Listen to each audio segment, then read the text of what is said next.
Sarah said, my name is Kirsty Armitage. I work at Elevate Christian Disability Trust.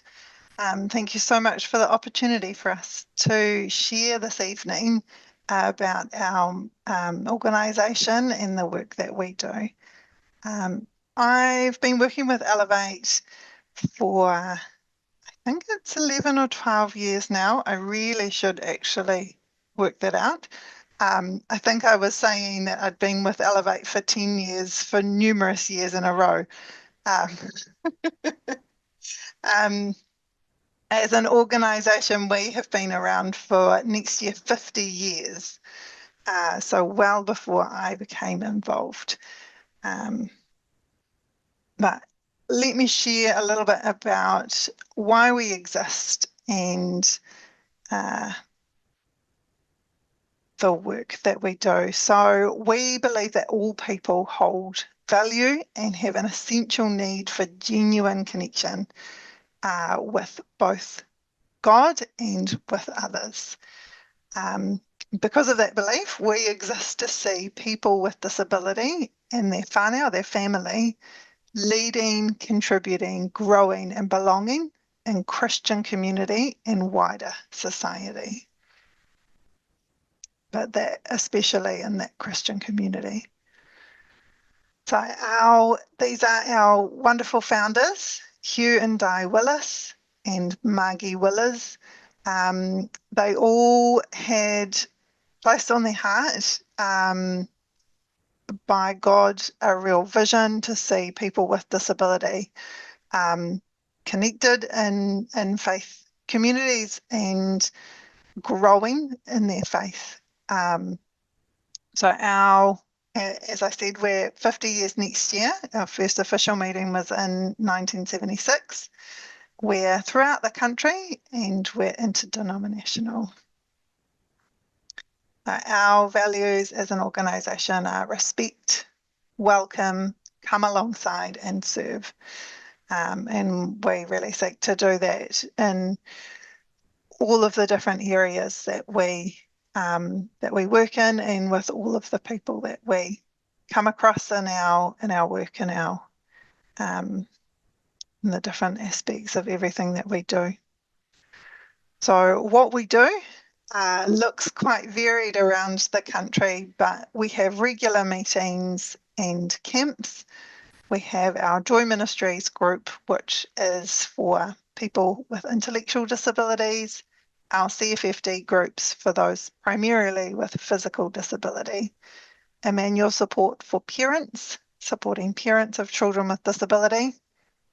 We have a day program at our centre in Auckland, a family camp and regional camps in Auckland, Wellington and Christchurch, and a biannual national camp.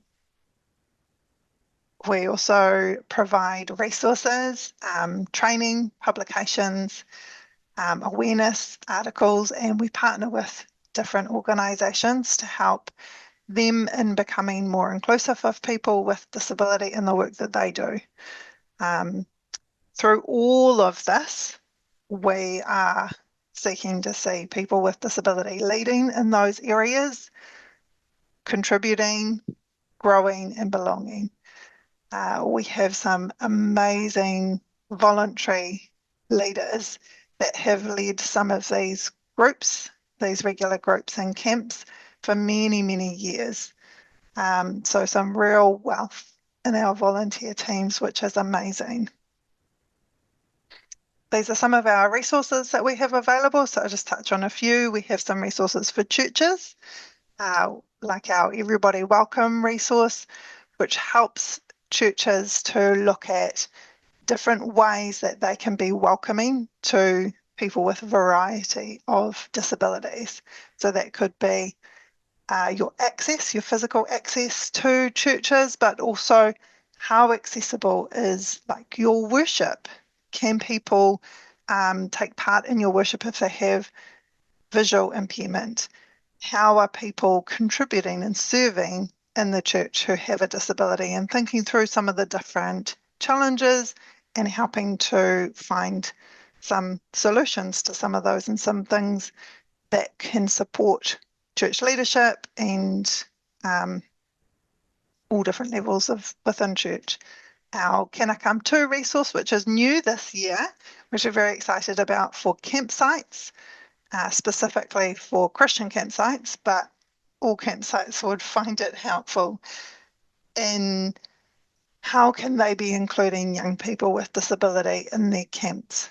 So how do you adapt activities? How do you look at including them in your cabins, in the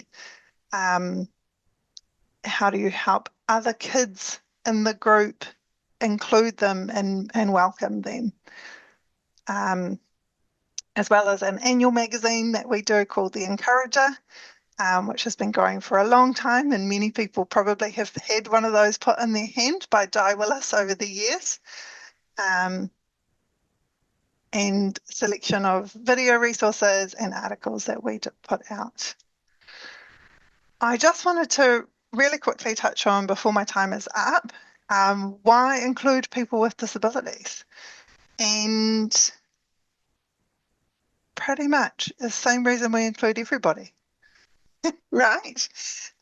Every person, all of us carry the image of God, and all of us are created by God.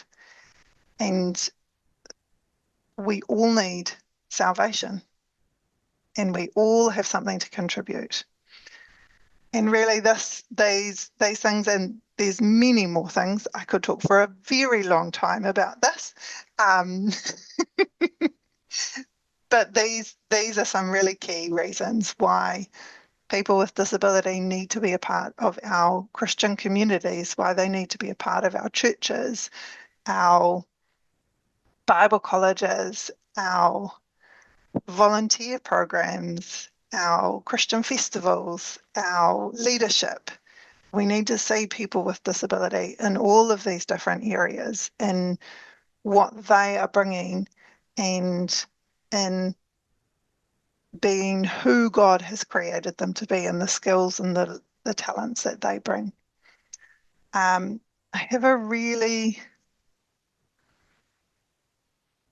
I have a short video that I'm going to play, and I think I've got enough time to do it before we finish. Grace and Elizabeth, is that okay?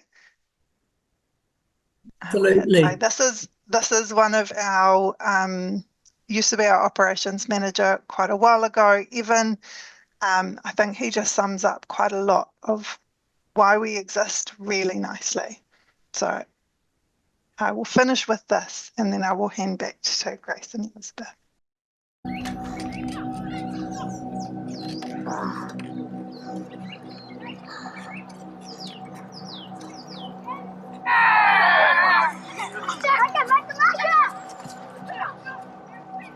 I grew up in a rural town in East Otago, a place called Waikoiri. It was a good upbringing.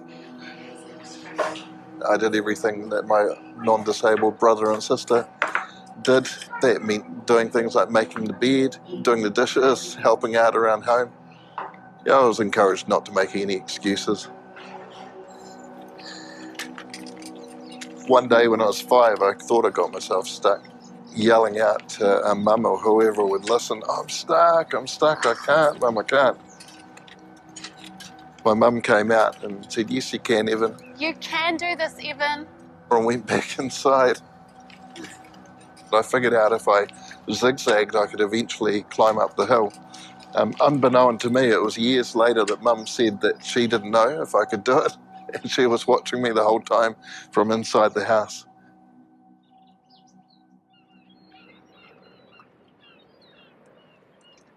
My disability was growing up thinking I didn't have one. In my dreams, I was the All Black winger. I think your dreams and your visions really shape who you are and what you think you're capable of yourself. Spina bifida means split spine, and so it just simply means the messages from your brain don't get to your legs. I'm paralysed from the waist down. Swimming was my main sport, but I also picked up wheelchair racing. Dad's a carpenter, but he figured he'd like to have a go at making me a racing wheelchair. The racing wheelchair he made did me well for 5 years, including representing New Zealand 3 times in that homemade wheelchair. broke the New Zealand records in wheelchair racing from 100 metres up to the 1500. Later on, I had scoliosis of the spine, so severe curvature of the spine. My spine was got to 147 degrees. It meant that I was collapsing a lung, slipping discs, and so the answer was to have an operation to straighten my spine and put rods in. The operation was so huge, 12-hour operation. It was 50-50 whether I made it through or not. I put just death wishes, I guess, down on paper and notes to loved ones just in case I didn't make it through. And because I sit 3 feet below everybody else, you get ignored, overlooked, seen as not important. I still don't like being in big crowds. You just can't be part of the conversation, you know, when you're not at other people's level. My heart cry is that disabled people, no matter how severe an impairment, are included.